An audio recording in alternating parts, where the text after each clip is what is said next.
Ravens agent. David Mulughetto will join us in a bit and tell us how everything unfolded. We also have Rich Eisen, but we start with J-Mac, back from a little summer vacay, suited and booted, ready to go. Of course, our girl Kmart. And Stephen A. Good morning, everybody. Just want to say good morning, and I want to say hello, Kimberly, hello, Molly, J-Mac. I hope you're okay, because that ass whipping your former coach took was so bad, you might not be all right. Stephen. But that's all right. And that's exactly where we like to start, Stephen A. In Chapel Hill on Monday, with a sellout crowd eager to get its first glimpse of a new era of North Carolina football under the tutelage of one of the game's all-time greats, Bill Belichick's Tar Heels were embarrassed, with TCU rolling to a 48-14 win, in which UNC not only looked like the lesser team, but also one that often appeared unprepared for the moment. Here's Belichick on a rough day at the office.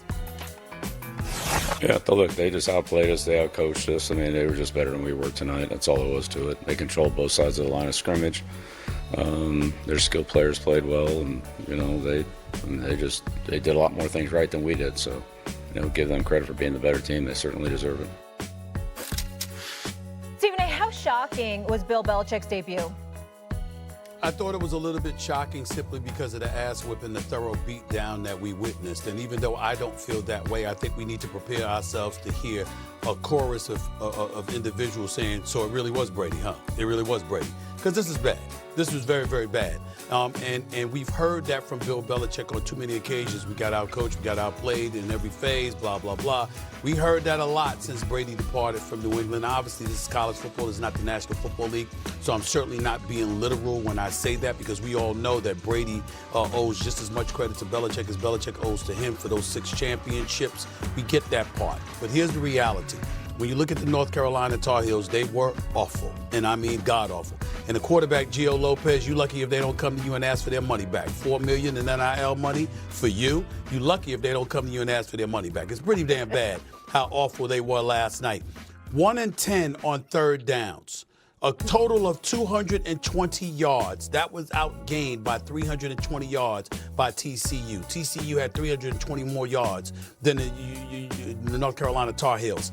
28 carries for 50 yards, 1.8 yards per carry, 3 turnovers. I'm looking at that. Hey, guys, do you know they say that they had struggled to complete the football? Do y'all know that after scoring the first touchdown of the game on the opening drive, and TCU scored 41 unanswered points, that's not even the story.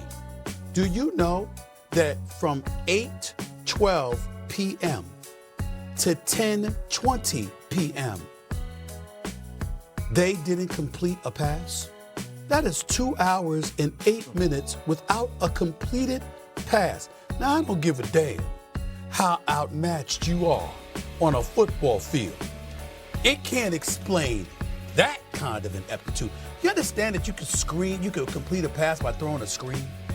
Am I right, J-Man? Am I right, Kimberly? You can throw a screen, and that counts as a complete pass. 2 hours and 8 minutes without a completed pass.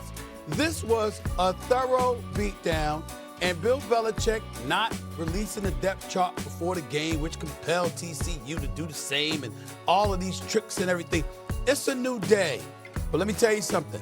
Even though Mac Brown, obviously, people felt he had to go or whatever, he didn't have a day this bad, and neither did Bill Belichick, who never gave up 48 points before last night. Even though the pick 6 and the fumbles for a touchdown return, that's not him. But it's bad. It's very, very bad.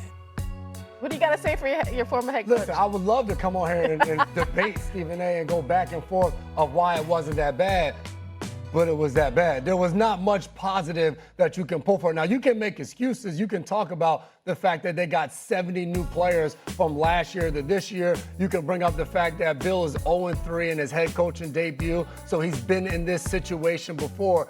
But when you watch that game, and I was someone who sat in the team meeting and listened to Bill for 3 years, his number one phrase was always, you can't win until you keep from losing. All that means is the fundamentals, the easy things, completing a screen, Stephen A., those type of things you have to be able to do. When you watched that game last night, the punter dropped the ball, a running back couldn't handle a handoff from the quarterback. a pick six, a fumble return for a touchdown. They had 2 runs where the running back was completely untouched. That is not a Bill Belichick-led team. I think the most surprising fact for me was the one thing that New England always hung their hat on was their ability to adjust. You go into a game with one game plan, things unfold, and then you come up with different things to figure out a way to be better than your opponent.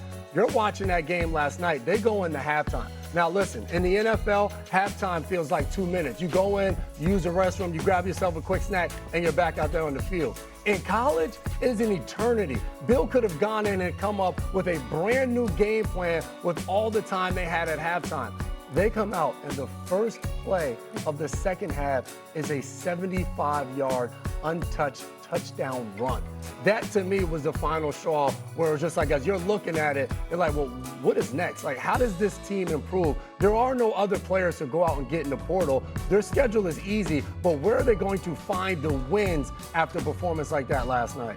So here's what I find interesting about last night. And even this question right now, how shocking was Belichick's debut?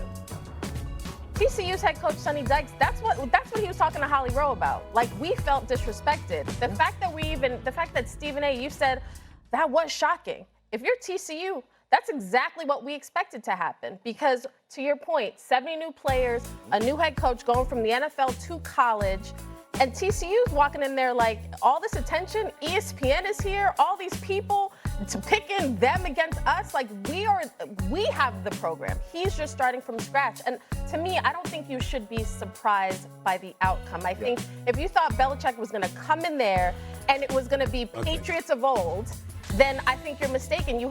First of all, you didn't give TCU any credit. And also, you're inflating what Belichick could do from game one. That to me is surprising. Kimberly, I completely disagree with you. I completely disagree with you, and here's why. You trying to tell me you expected them to go 2 hours and 8 minutes without completing the pass? I mean, it's not like you're devoid of the details. I understand the outcome. You got blown out. No surprise there. All right, fine. I'm talking about the specifics. I mean, what is there to say? 2 hours and 8 minutes, 8:12 to 10:20. He can't complete a pass. You know, you're giving up over 500 yards of offense. You can't tackle. You're dropping passes. You're turning the football over. You got a $4 million quarterback, and you're like, why is he there? He looked like, he didn't look like he belonged to South Alabama, let alone UNC. Here's the thing. Take Bill Belichick's name off it. It is former NFL head coach, goes to college with a new program that wasn't expected to do well anyway this season, and now you're expecting him in game one to be competitive or to beat TCU. Like, I think if you're expecting Bill Belichick of old, and that to me is part of the problem, part of the disrespect that TCU is talking about, Steven. But I felt like TCU needs. Go ahead, Steven. TCU needs to get over it. TCU needs to get over it. First of all, understand this. Here's what TCU needs to understand. Here's what TCU understands. You won the game last night. You won in a convincing fashion. You're clearly a better team. For all we know, you might have a national program because you won the national championship game a few years back. And then obviously, you understand when Deion shocked the world and beat you to open his career at Colorado. We get that part. But what TCU needs to understand is that just like we were talking about UNC and Belichick before, we're talking about him now because you ain't Belichick. So we understand you felt disrespected